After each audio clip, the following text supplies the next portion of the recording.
Hello and welcome to the platform and core development update. We have 5 teams here today, and we are planning this session for about 1 hour. If you have any questions, comments, or feedback, please let us know in the live chat below. My name is Balázs, and we are here with with 5 teams actually. Yeah, the 4 platform teams and the core development team. And let's see what happened in the past 2 weeks. Without further ado, let me pass to the Tenderdash team. Hi, my name is Łukasz, and I'm from Tenderdash team. And last 2 weeks, we worked on Sorry, can you switch the slide? I still see the old one, the title one. Yeah, no, thanks. Okay, so basically, in the last period, we worked on some stabilization, improvements, and refactoring of Tenderdash.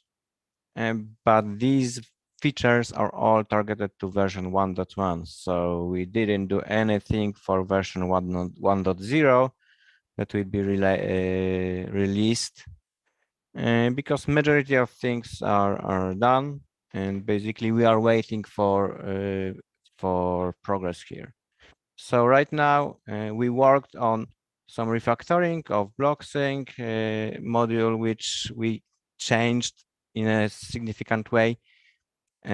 Also, we refactored the P2P packet to improve internal processing of messages sent through asynchronous channels and peer gossiping mechanism. So the main goal for all that work is to improve stability under load, because we had some issues when we some deadlocks when we created load testing, and basically this should fix these issues.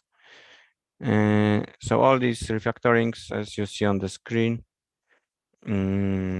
are related to that, and the biggest one, which is temporarily on hold, is the consensus state deadlock refactoring, but it's related to all the other refactorings. And the plan is that all that refactoring and all these bug stability improvements will go to next version, so version 1.1. When it comes to the version 1.0, that should go to testing. On the next slide, we can see that that the only thing to do is adjust vote extensions for withdrawal transactions. And this should be quite a small task, but we are still waiting for all the other teams to catch up and to get us some feedback. And then we will be able to do that. But it shouldn't be a big task, so we are almost there. So we started new effort, which is to implement a BCI API library for Rust.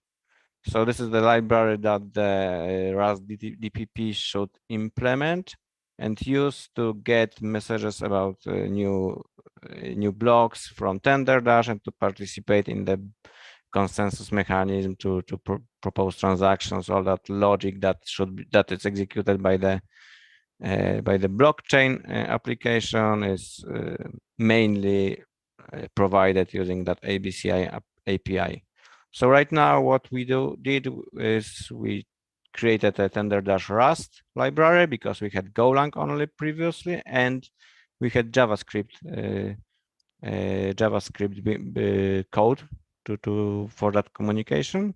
We want to get rid of the JavaScript part, so that will be direct connectivity between Rust and Tenderdash.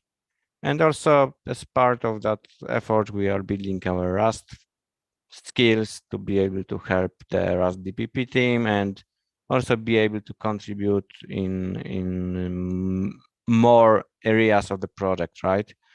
And to help directly to if there is something that needs help in terms of both Tenderdash integration and the logic and other areas of the project.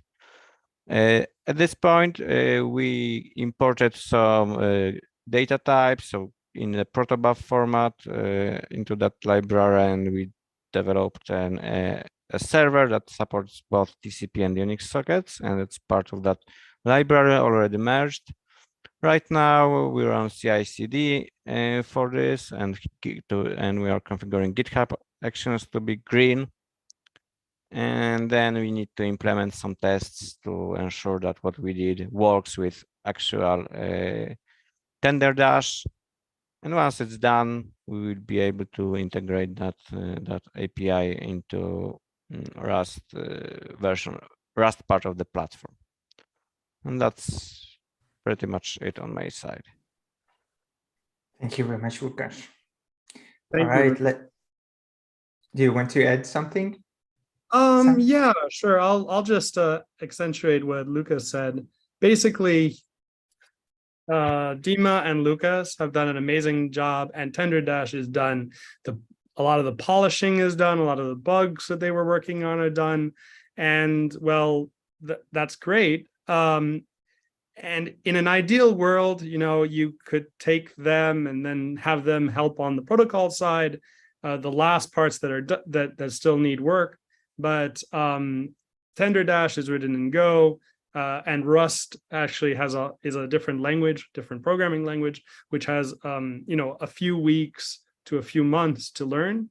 So we wanted them to be able to help us in the future.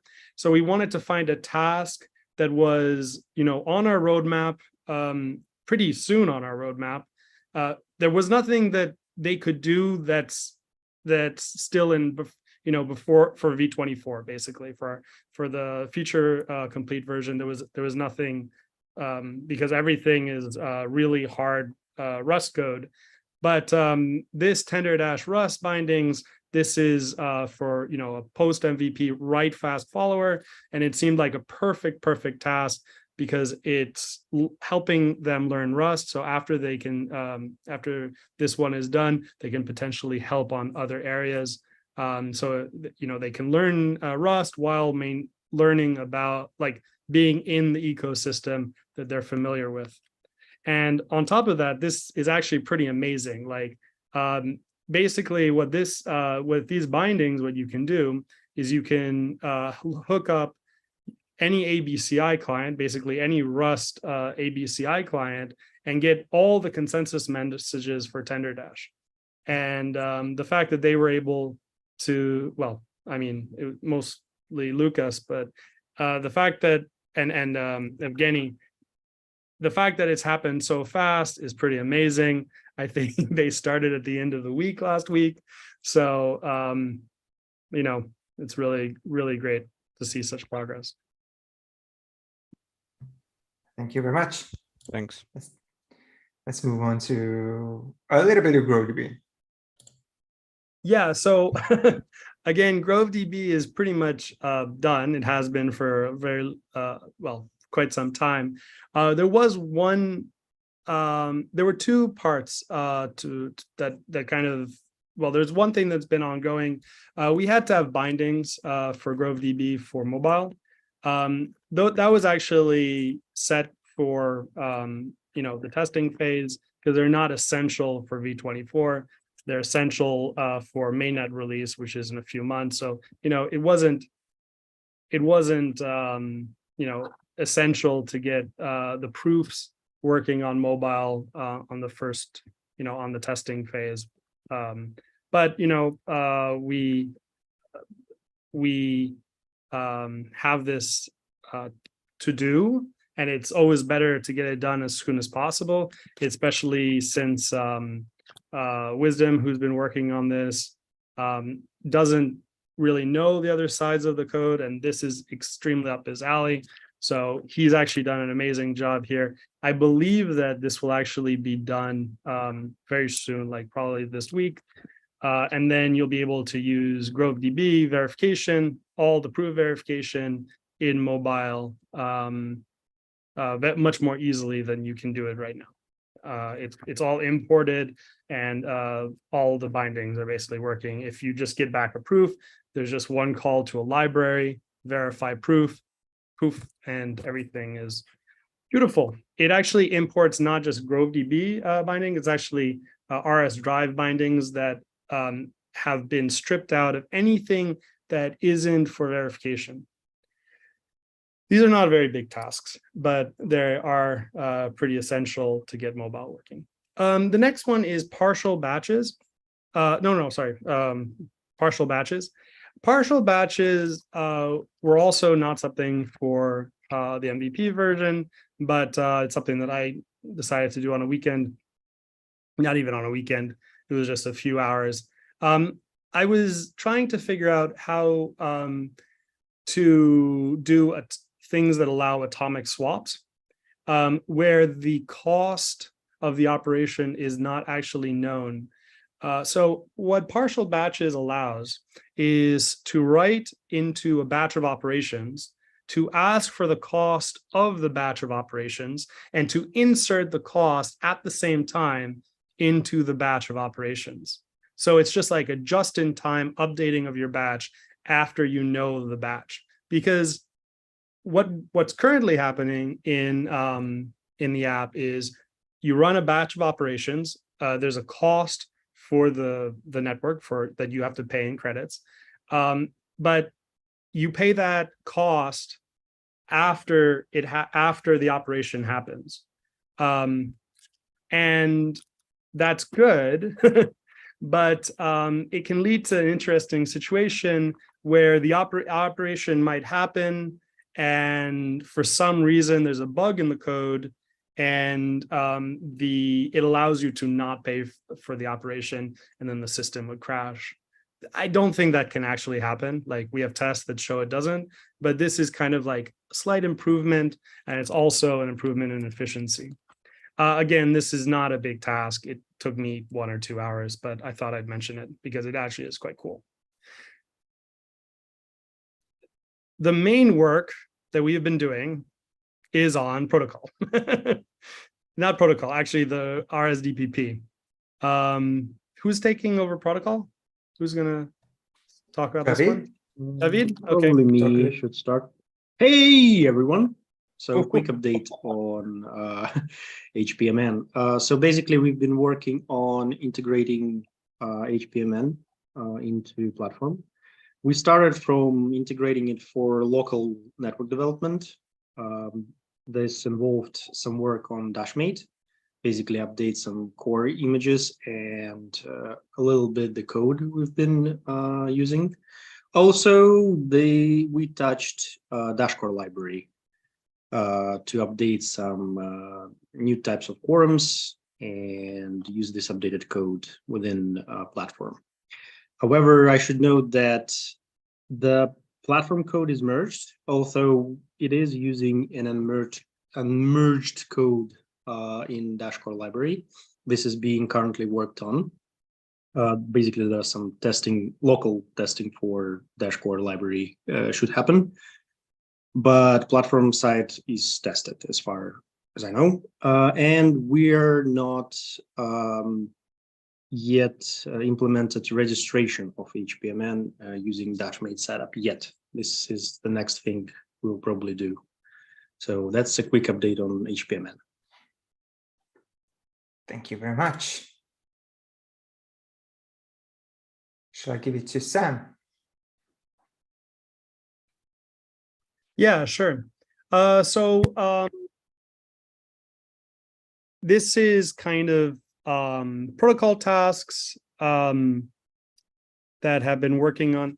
Let me kind of give a quick overview of why some of these are happening. As I always wanted to have a thorough review of all the code between all members all developers, basically reviewing all the code.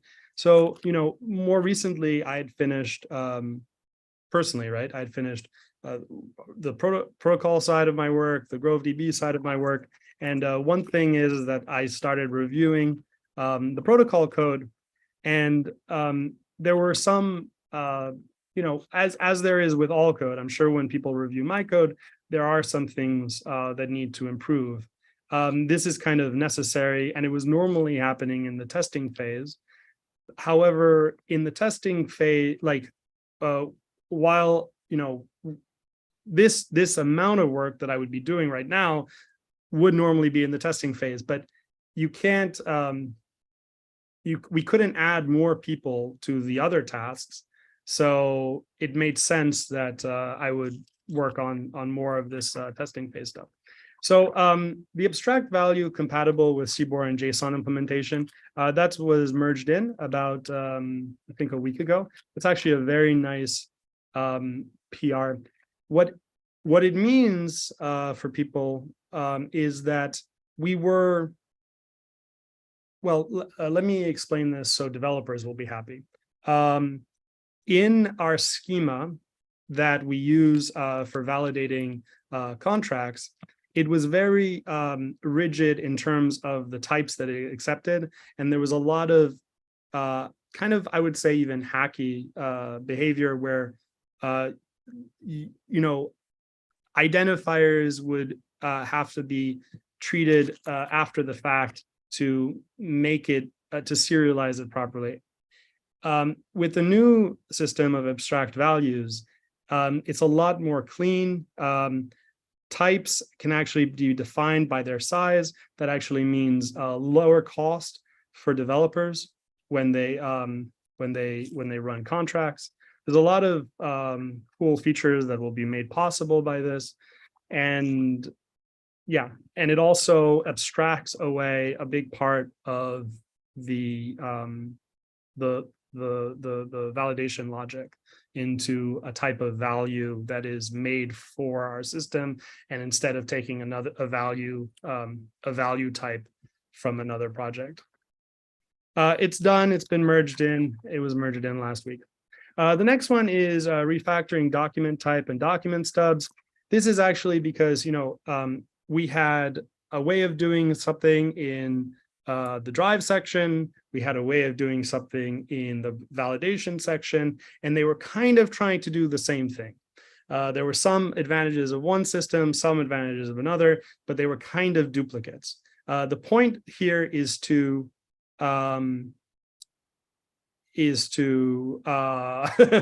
I just realized the message, hopefully we can merge. It was actually something that I wrote earlier today because I was hopeful that we could merge this in before the review today.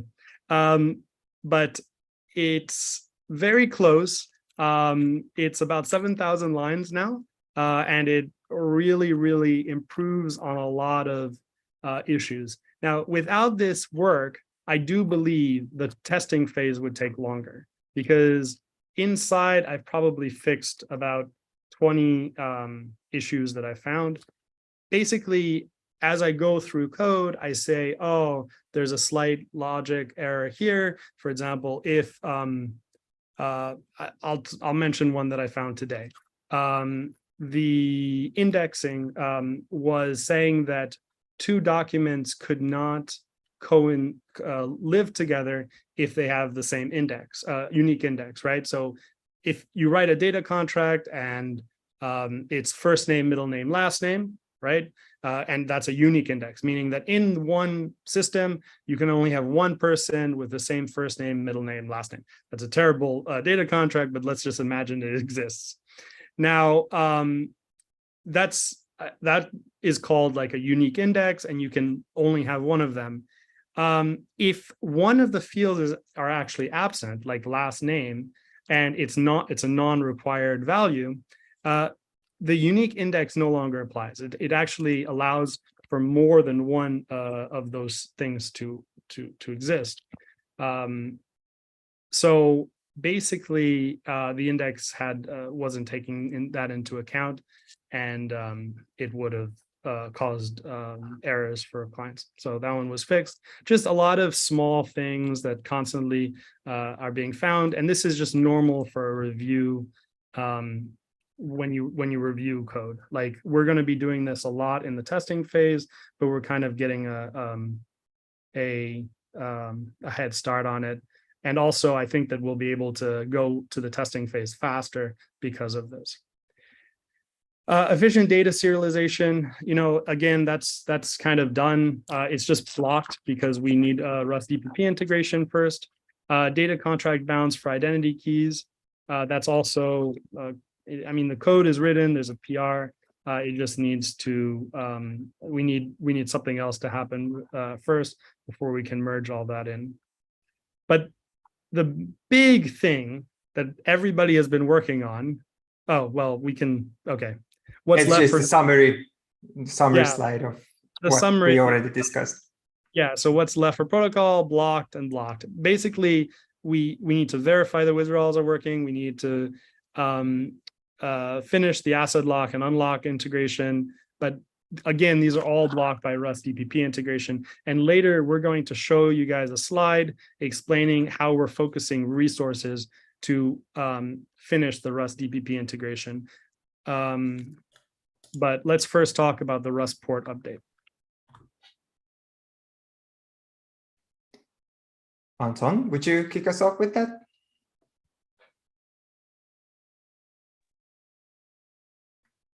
Should I go on factories? Yeah, Please? actually, that's me and Javi. All right, please go ahead. Yeah, hello everyone again. So the other part of things that we've been working on is Rust DPP port. And the thing is, we've been working on state transition factory and facade.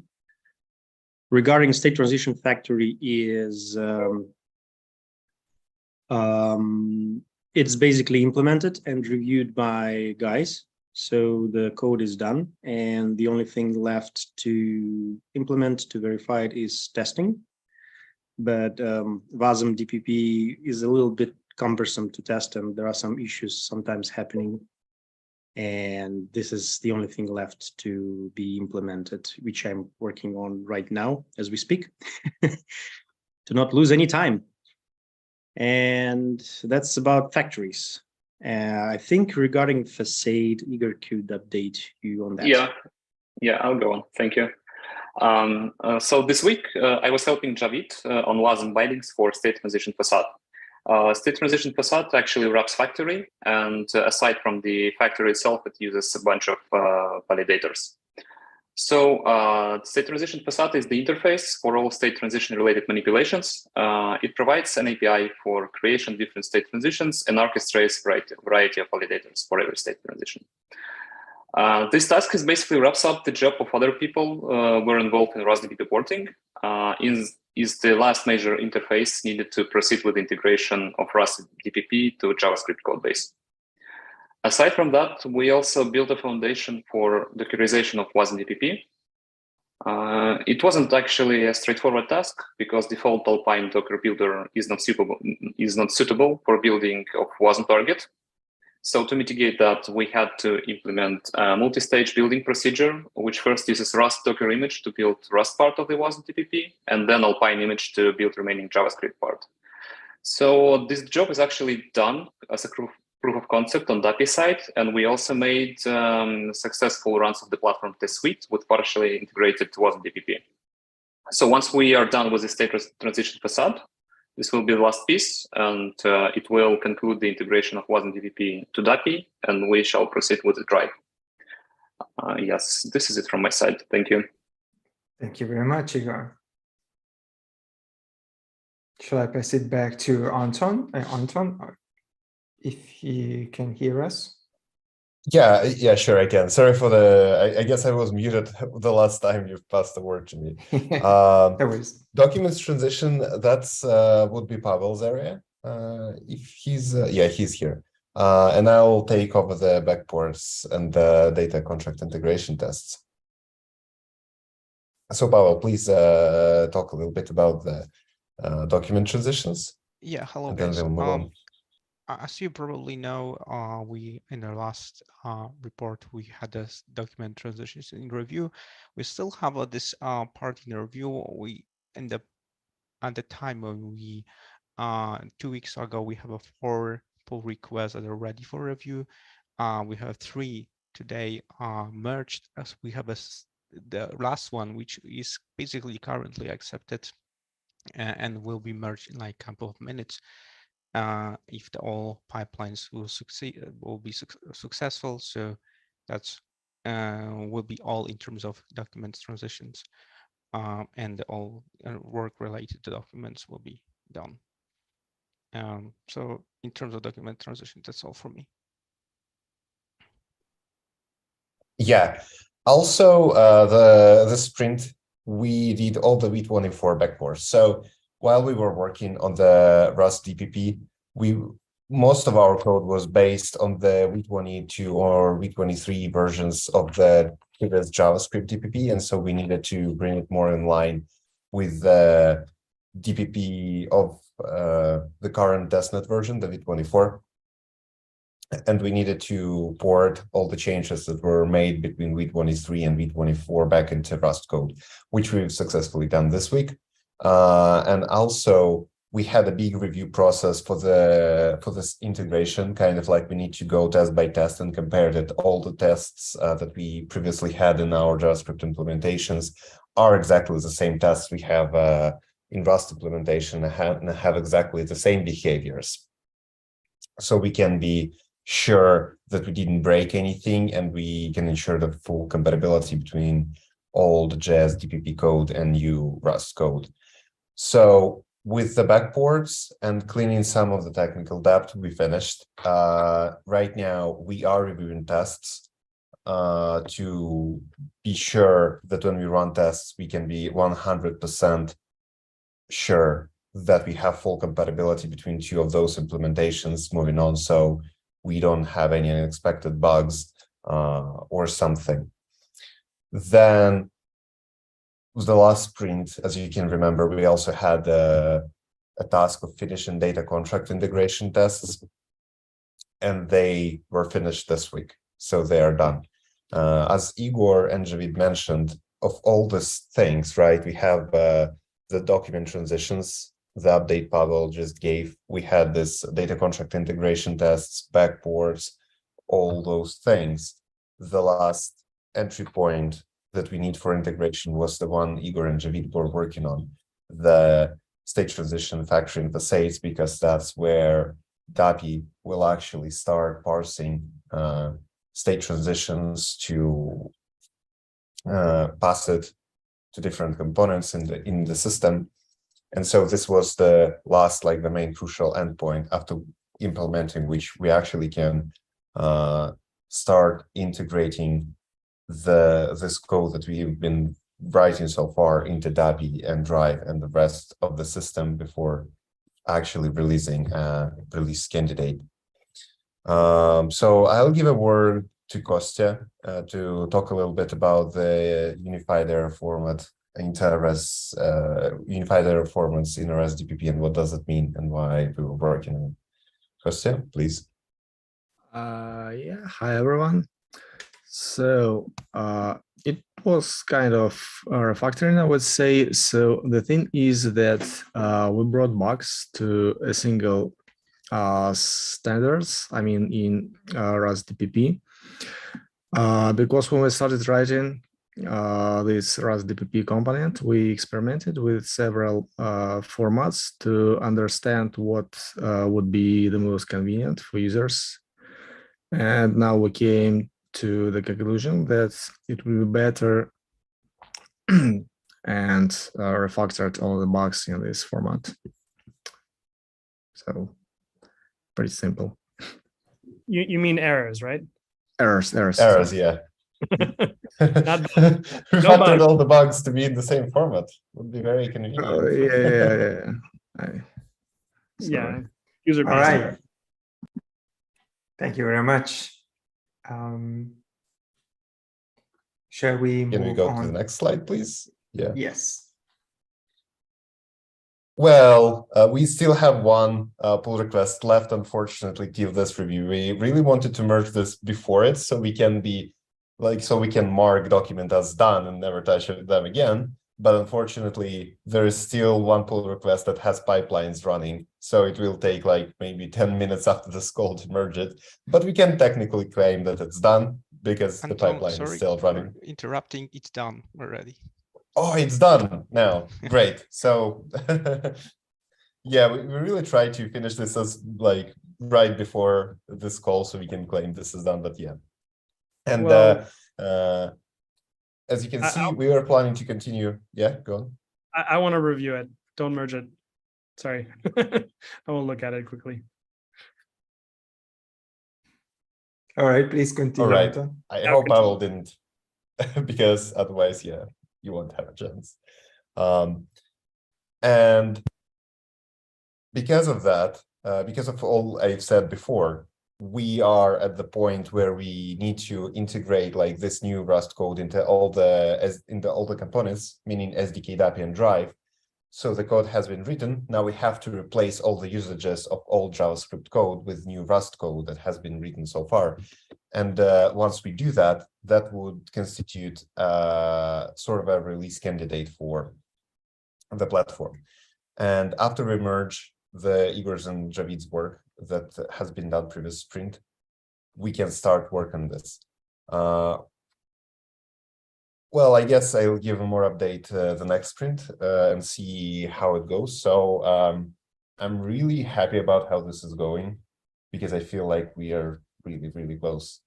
Thank you very much. Thank you. Shall we go to a summary slide? Let's do it. Do you want to do this one or should I? The when Evo. Feel free. When Evo, the when Evo question, what we get every time. So we thought we put together just a representation. What is going on? How fluid the teams are right now at this moment? Why we are doing certain things? Why are things blocked? And maybe just visually, it's more understandable what's ahead of us. Yes. So people can, yeah, that's it. Thank you for making this slide. It was a great idea. It kind of shows like where people are working. At the very beginning, there were people in SDK. GroveDB had 2 people. I'm sorry, Igor was in SDK. He was the only one there because he's that awesome. Me and Wisdom were pretty much in GroveDB. Protocol had 3 people, Tenderdash 2, and we've just piled on in the port RSDPP port and to try to finish that and try to get it over with. So that's why we have like all those people right now in one area. We can't like at some point putting more people like taking like Wisdom from GroveDB and we sometimes have a task here or there in protocol. Taking everybody and putting it there, I don't think it would actually go much faster. Too many people, too many cooks in the kitchen spoils the food.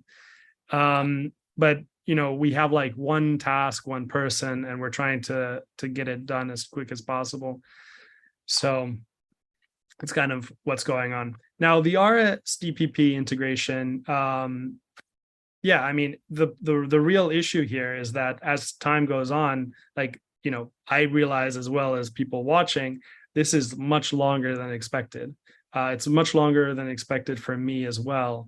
That's why we write like, the low confidence, because we are running into issues that just were not expected, mostly because, not one person has a view of every single small thing in the platform. Like it's a big component with a lot of moving parts, and there are parts that like, for example, the RSDPP I had not reviewed yet, and there are a lot of other parts that needed integration. So this is where the big bottleneck currently is, and this is why we pushed pretty much everybody to solve the bottleneck. We're not really faced with one issue. We're faced with 1,000 small issues that we're trying to fix as quick as possible.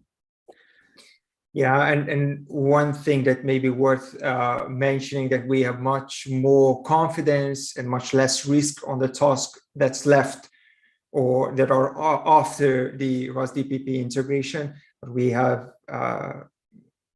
this main bottleneck, and as we, I think, already mentioned, so some of the or most of these tasks are, are pre-worked and pre-cooked, and they're waiting for ROS-DPP integration to finish. Like the efficient data serialization, that's done. I mean, I have the PR ready, the data contracts, I have the PR ready. The withdrawals verification, it's just a verification. The asset lock and unlock transaction integration, the code is already written for that in Dash Core Lib. And the adjust vote extensions is very small as well. So these are all things that have been worked on. They just need to wait for this RDPP integration, which is pretty much what we're going to be working on in this sprint.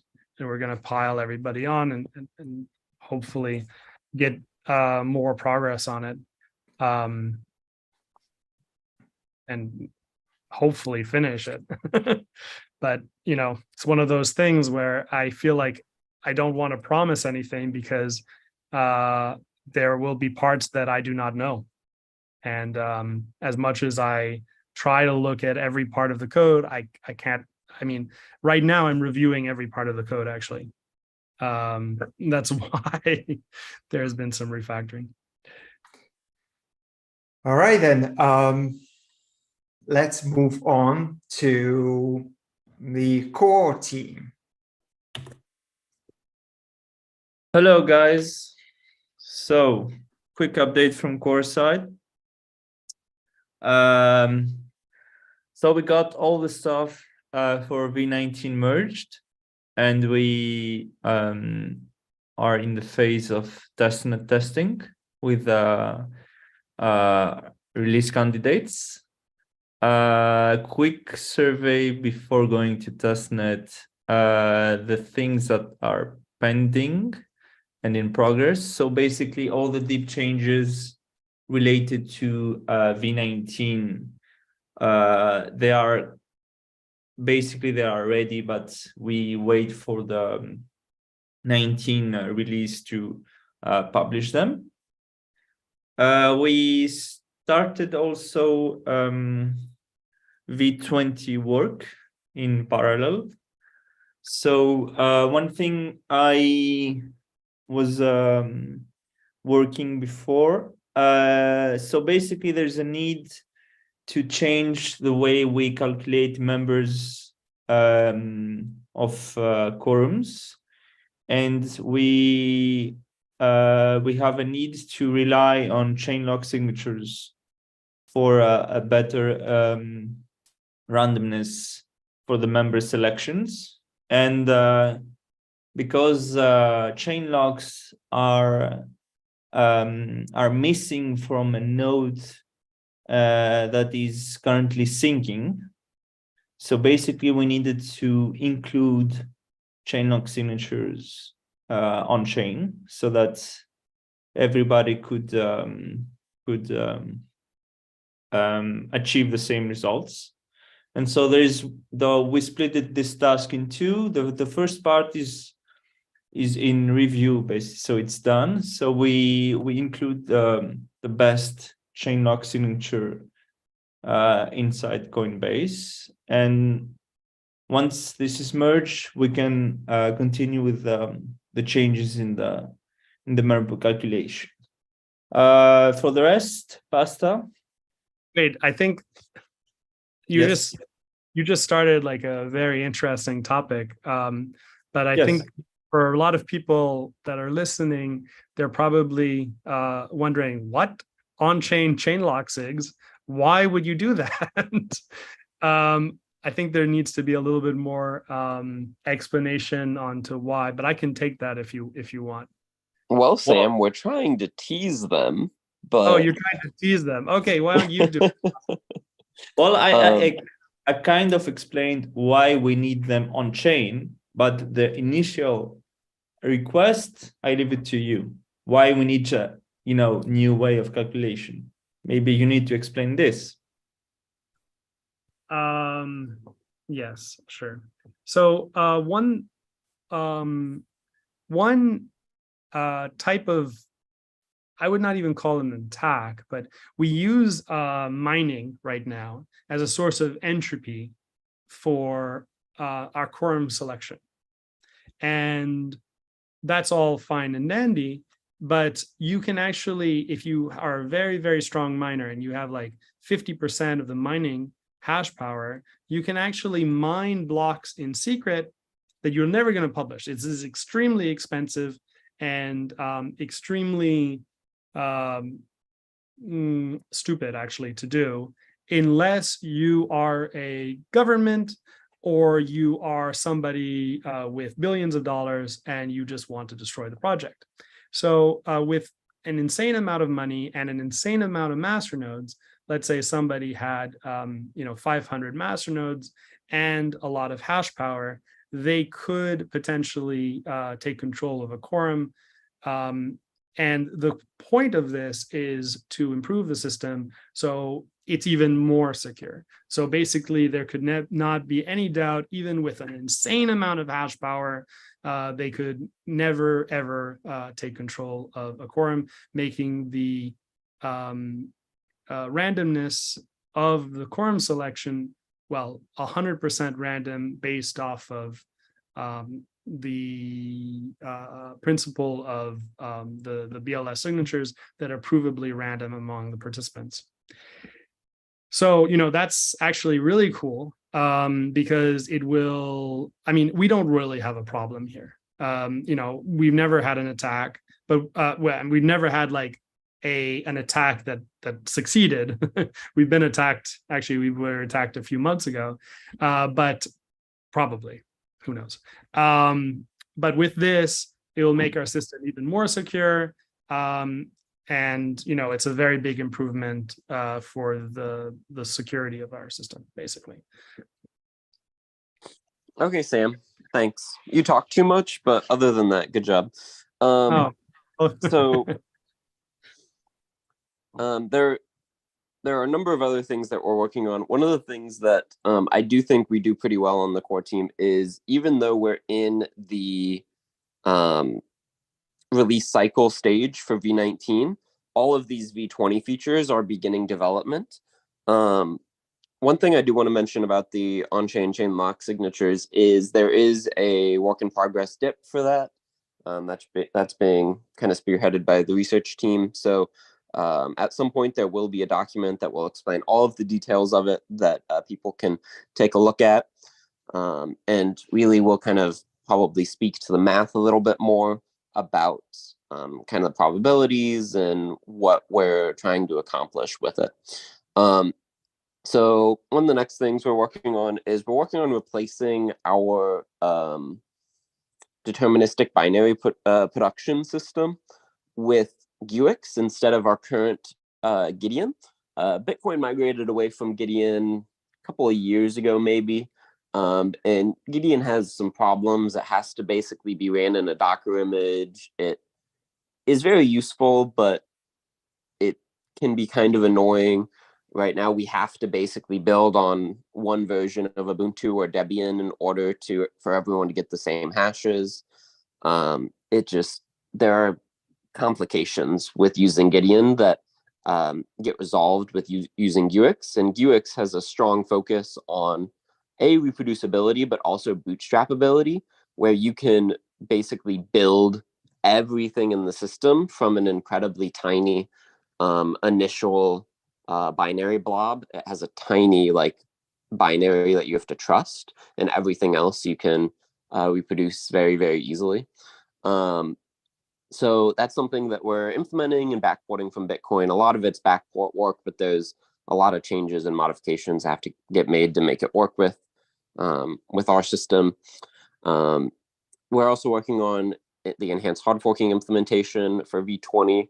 And so that basically means that miners aren't in control of the hard forking system. That is also master nodes have to get upgraded as well, basically. And there's already a dip out for that. I believe it's dip 23, but just go on the dips repo and you'll see it might be 21 or something like that. Asset locks is basically done.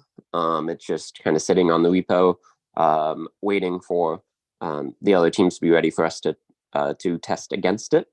And then master node reward location reallocation. I talked about this last week, but that's just the moving fund, or 2 weeks ago, I guess, but that's just moving funds from the core side of things over to platform so that HPMN master node rewards are given out directly on platform.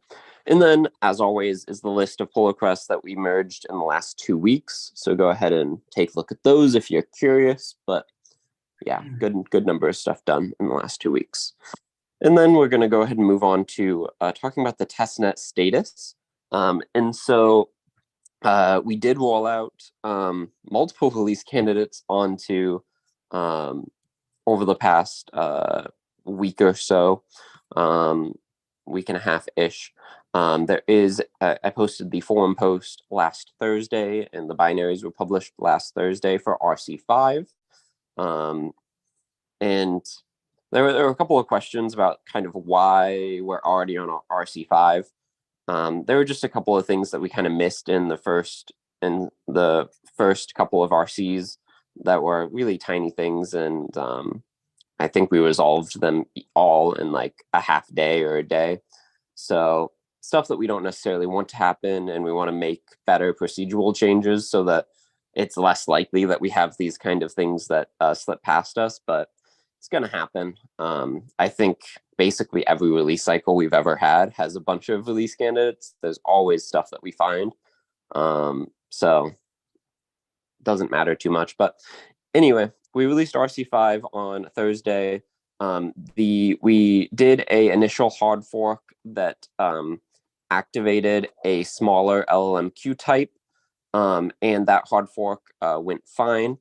There were no issues that we observed with that hard fork, and that enabled a smaller LLMQ on Testnet. That is basically the platform LLMQ that only has HPMNs. And we implemented that to achieve some of our cost saving goals on Testnet. It would have been incredibly expensive if we didn't do that. And then a day or two following that, we had the second hard fork, the actual V19 hard fork, and we did observe some issues with that, sadly. And it's always hard to know whether I should be glad that we found this issue or whether I should be disappointed that this issue exists. But nevertheless, we did find this issue. Testnet ended up stalling. I'm going to let Odie talk about the issue more in a second, because he has been investigating it, and we are expecting to fix it in RC6. But I'm first going to talk about, just briefly, there was another potential issue that we found where if there is a chain that, if the chain kind of stalls for a while, for long enough, then you never actually think that you are synced, even if you are synced, because the latest time is pretty decently in the past. And then it looks like for some reason nodes aren't properly requesting headers, or something weird is happening. I found a Bitcoin issue that makes it seem like this is something that we've inherited, and we're still investigating the secondary issue that seems really just associated with the fact that the chain stalled. But of course, we're gonna resolve that too once we figure it out a little bit more. But Odie, go ahead and talk about the kind of root issue that we discovered with the hard fork. So basically, the fork activated with the new BLS scheme, and we successfully got some HPMNs registered. And some blocks after that, we basically try to revoke a regular masternode in order to re-register as a high performance. And this caused basically a problem inside the mining of the revoke TX transactions. So you can blame me for that, and I know that I like giving reasons for Sam to blame me. So basically, this is a scenario that I didn't think about it, or I didn't test it properly. So when you revoke a masternode, basically you change its status. So it tries internally to check the initial status, and because we store the hashes of the states internally, it was looking for the hash of the public key operator calculated with the new way of BLS scheme. And so it wasn't finding any previous masternode owning that. And so the miner was unable to continue generating blocks. So the problem has been identified, and I'm working on a fix right now, and I will publish a PR soon, and we will have RC6 soon. All right. Thanks, Odi. Balázs, I think it's time for questions. It is time for questions, indeed. So at the very beginning in the live chat, when HPMN setup appeared, I'm not sure. So from Pasta. Core's point of view, you hypothetically can do it on testnet right now. In practice, I would wait till RC6, and then you can do it on testnet. We actually did have 2 of them already registered before there was the kind of chain stall on testnet. So yeah, that is something, you know, we want more people to do, and we want more of those to happen. But I would recommend waiting until we revive the network basically and get RC6 out. I'm not sure if there's another team's perspective on it though.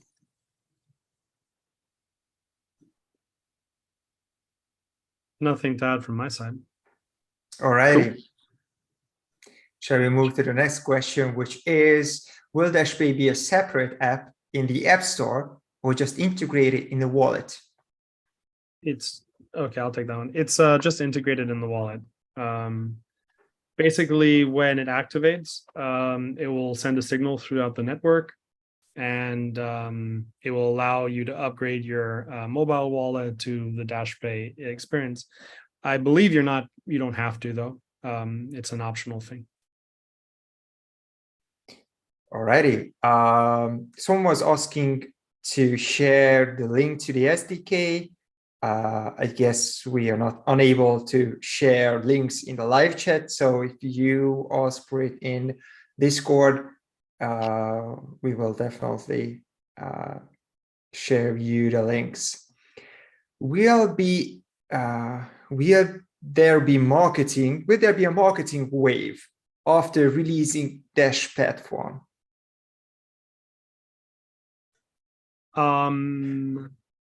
Well, we haven't completely decided, and I can't take this unilaterally, but I'm going to guess that there will be, if it's approved by the masternode network, for DCG to do it. Otherwise, another DFO can also do it. Exactly. So there are plenty of actors in the system who can do it. But surely we are planning some activities. We're planning some activities, but as people might be well aware, there has not been a marketing proposal to the network in about a year. So the Dash Core Group marketing funds are not very big at the moment. So there would need to be another proposal for any platform marketing activity. And we have to decide at the board level if we want to do that. And if people from our community want to chime in right now, if we should or not, that would be also appreciated. All righty.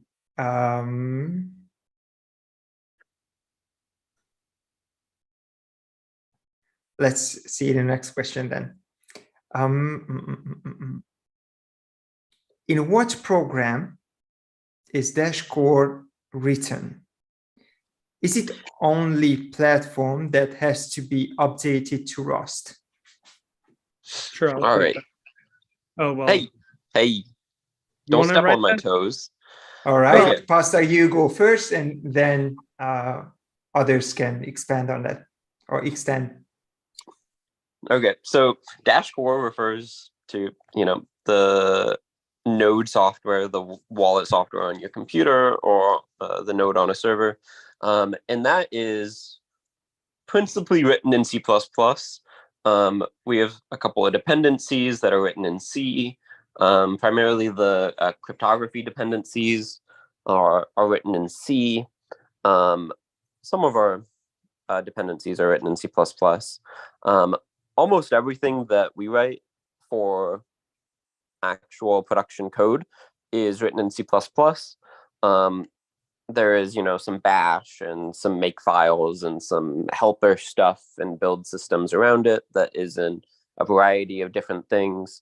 And then we have a large test suite that is written in Python.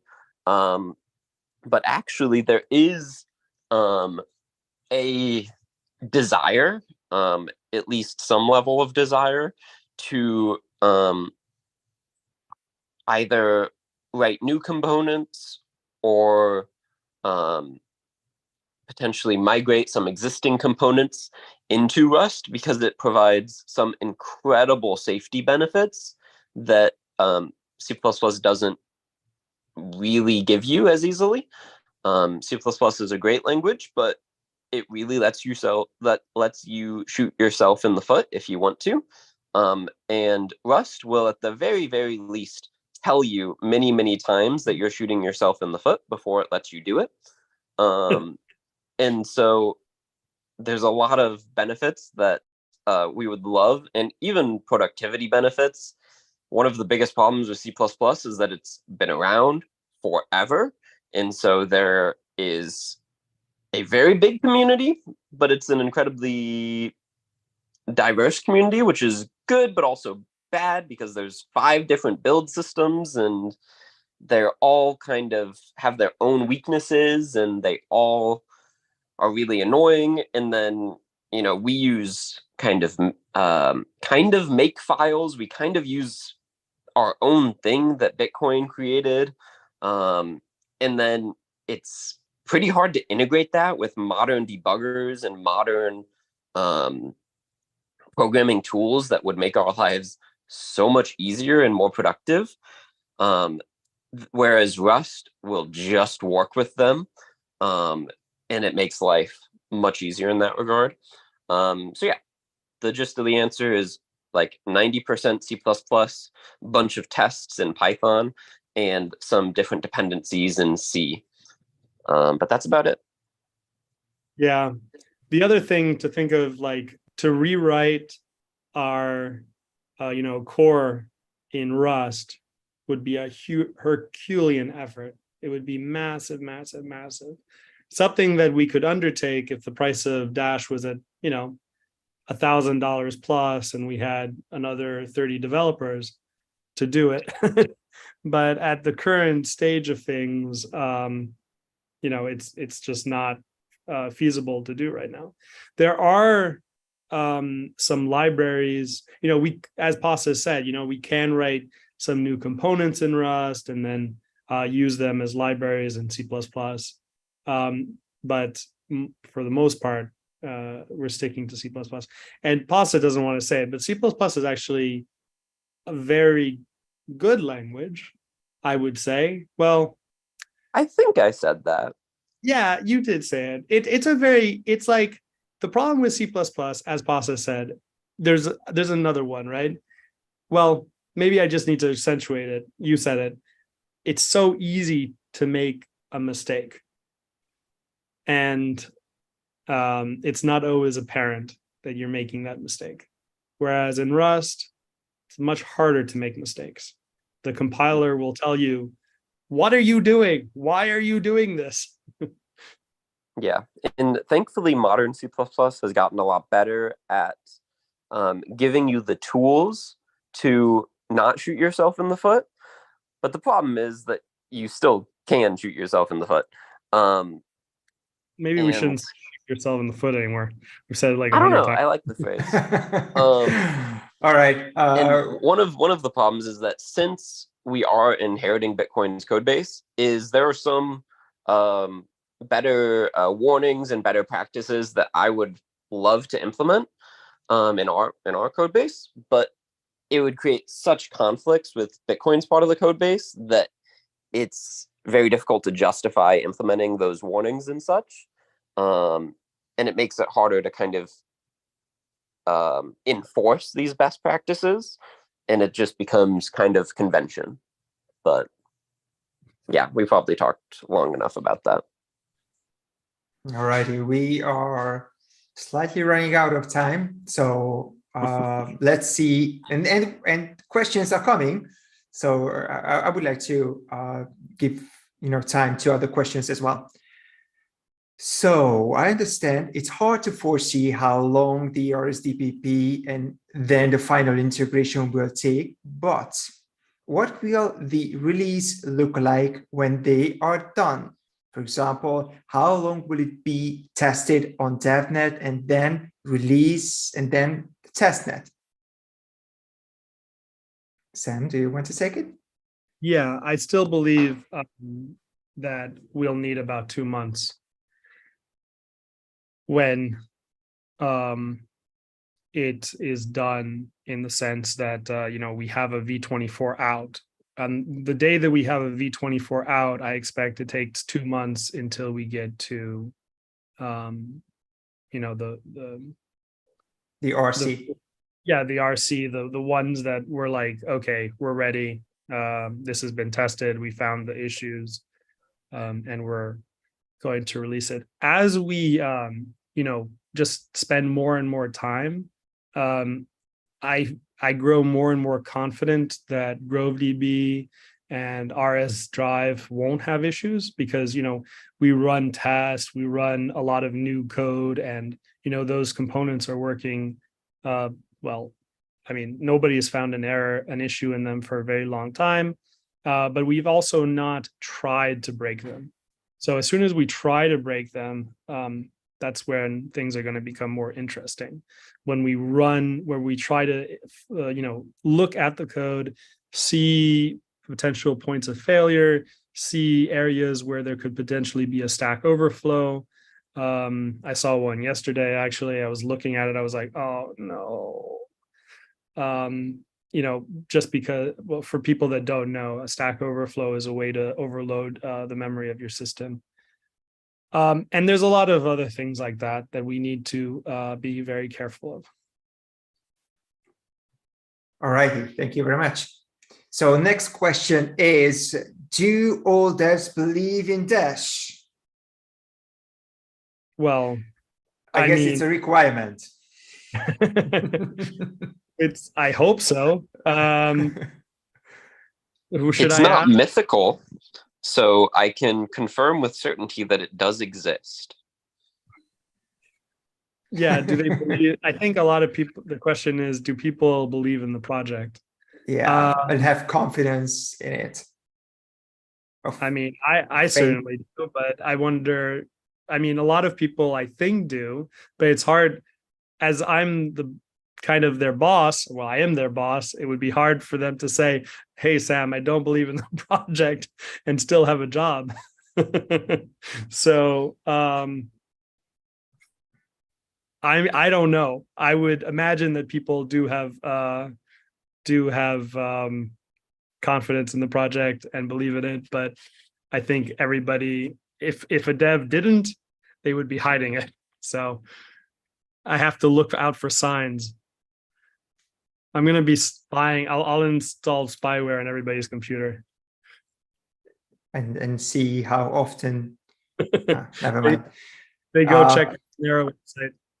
Yeah, are Dash platform in time, or do other projects a better job, or will be Dash platform the first DAO? Sure, I'm not understanding the question. I understand.